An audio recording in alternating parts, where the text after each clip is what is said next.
That's the only reason you're here? Yes.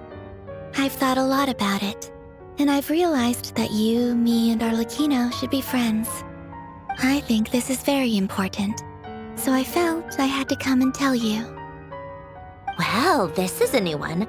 I'm so moved. I can't even hold my teacup. If that's all, you can leave now. Do you not want to be friends with me? Or is it that you prefer being co-workers? What is this, Columbina? Are you deliberately testing my patience threshold?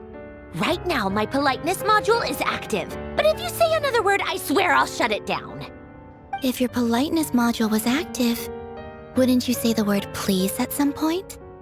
Polonia, please see Lady Columbina to the door. Will you still invite me to your next tea party? What? Yes, I think you will. Bye-bye, dear Sandrone.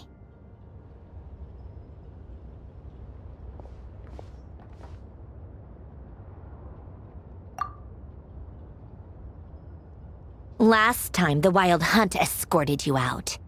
Would you rather I handled it myself this time? We just wanted to, see how you were doing now that it's all over. Why?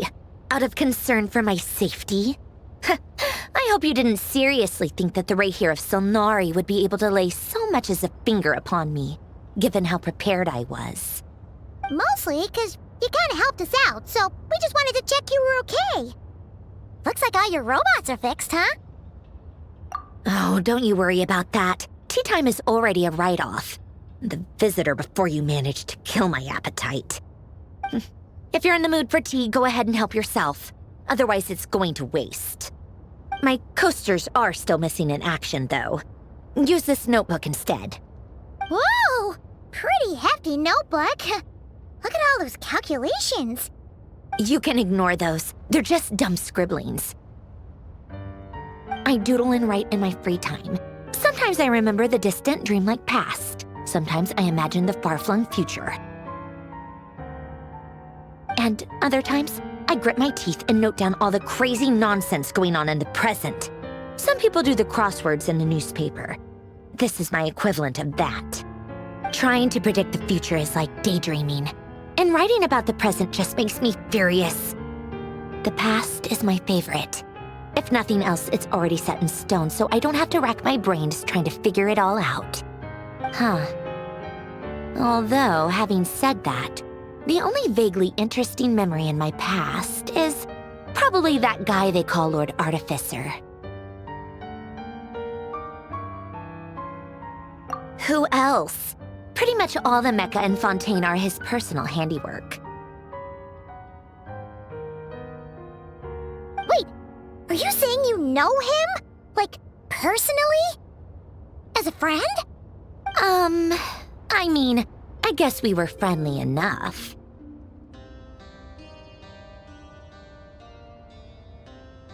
Yep. In fact, I'm probably the only normal person left who knew him at all. We used to chat occasionally back when he was still around. Before he passed away, he asked me to destroy all his manuscripts. I honored his request, but I did read through everything first before destroying them. I mean, I couldn't let the genius of Lord Artificer Alain Guillotin disappear like that. Would have been such a waste. So, that's where the formulas in your notebook are from? I just told you. Those are my equivalent of crossword puzzles. They're just dumb formulas that I solve for fun when I'm bored. Alain's work was like epic poetry. The formulas in my notebook are just silly little riddles in comparison. Not that there's anything bad about them. I mean, at least, solving those riddles isn't going to hurt anyone. Except me, 'cause I lose a few brain cells in the process. Anyway, while we're on the topic, I might as well tell you about what happened to him and his friends. Alain Guillotin had two close buddies, Renee and Jacob. They spent their childhood years together in the Narzissenkreuz Institute. They were all quite competitive, so there was some rivalry between them, but it was a friendly rivalry. But beneath the friendship and the rivalry ran something deeper, a sense of nostalgia for the past. Unfortunately, childhood would end, the prophecy would come true, the apocalypse would arrive, and the future would never be. A mad dream that would normally only capture the minds of lunatics began to take root in their hearts. A dream of saving the world. And if Renee and Alain had been people of lesser wits, that dream would probably have ended up as something for them to joke about in their older years. But alas, they were some of the sharpest minds around. They nurtured that dream with the full power of their intellect, and it grew into something that ate away at their souls. The first of them to fall under its spell was Renee. Against Alain's wishes, he persisted in experimenting on a mutual friend of theirs to try and save their life. Alain did not approve and parted ways with Renee. It's complicated. Alain wanted to believe that Renee only did what he did for the sake of their friendship. But when he told me about what happened, I could tell he still had some suspicions about Renee's motives. Perhaps the seed that would grow into a nightmare had already sprouted in Renee's mind. Even then, the next time they met, Renee's soul had been completely engulfed by the dream of salvation. His futile attempt to change the tide of fate only resulted in a wave that swallowed up the world, even before the apocalypse came. And although that wave died down eventually, I hear that it just recently came back with a vengeance. As I understand, Renee wanted to live out his dream of salvation once more. But I'm told that the attempted resurgence finally died out for good. At long last, Renee awoke from his deluded dream. Though of course by then it was far too late. What do you think of Renee? Do you admire his transcendent genius? His view that any price was worth paying to achieve the lofty goal of saving the world? Or do you despise him? Dismiss him as an evil madman who wrought havoc on the lives of everyone around him as he pursued his delusional dream? Same difference, really. Just a matter of perspective. Doesn't surprise me. You share one thing in common, after all. You both want to be the savior. The only difference is, your dream came true, and his, well, he wasn't the one who made it come true. I don't like fanatics who give up their whole lives for their ideology.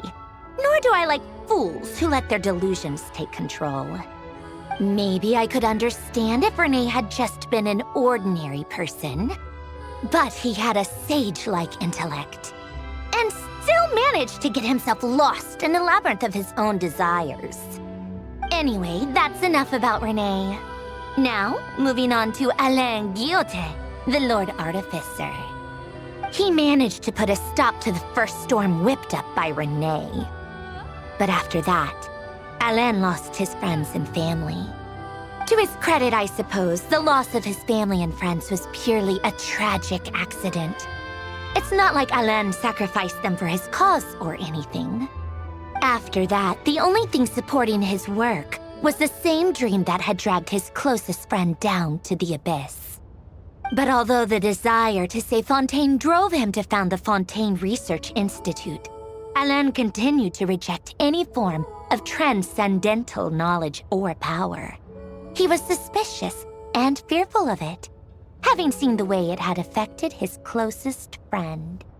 I think that formulas and machines derived solely from human intellect were the only thing that gave him a sense of spiritual comfort. Yet Alain's intellect was simply too great. It barely left him space to breathe in his lifetime. Once he realized that the end of his life was approaching, he finally accepted the truth. The Nazissenkreuz Institute needed someone, and a human being, to see its story through to the end. He quit working on his formulas, trading them in for the fairy tales that had played such a formative role in his childhood, but which he barely touched in his adult life.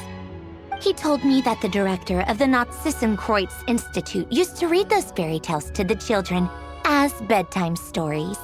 Apparently, they worked wonders at sending kids off to sleep. I think that all he wanted at that time in his life was to be able to sleep deeply without being plagued by depression. By that point, nothing else really mattered. At the very end, he laid down to rest in the ruins of the former Nazissenkreuz Institute orphanage, while the Fontaine Research Institute he had founded continued tirelessly with its work. Many years after that, tensions over competing dreams would once again cause a rift, this time between members of the Fontaine Research Institute. But the actions of those fools had nothing at all to do with Alain. And that is the story of two people from the Nazissenkreuz Institute who both wanted to save the world. One went all in on his fantasy of salvation without ever looking back, and ended up calmly sinking to the bottom of the deepest sea. The other sought desperately to burn bright in his life, even though he wasn't sure where he was going. I do sometimes wonder, why is it that people like them have such grand hopes of saving the world? Even the grandest tree starts as a tiny seed. So perhaps, for each of them, their mission to save the world began with a very simple desire: to save themselves. They were young children with friends and family who mattered to them, desires to explore the meaning of life, ambitions to have a successful career. They didn't want to see all of that taken away in one fell swoop. Or maybe they just wanted to find something to anchor themselves within the chaos, to stop them getting quietly swept away by the storms of life. But instead, the search for their own salvation took them down the rocky road laid out by fate.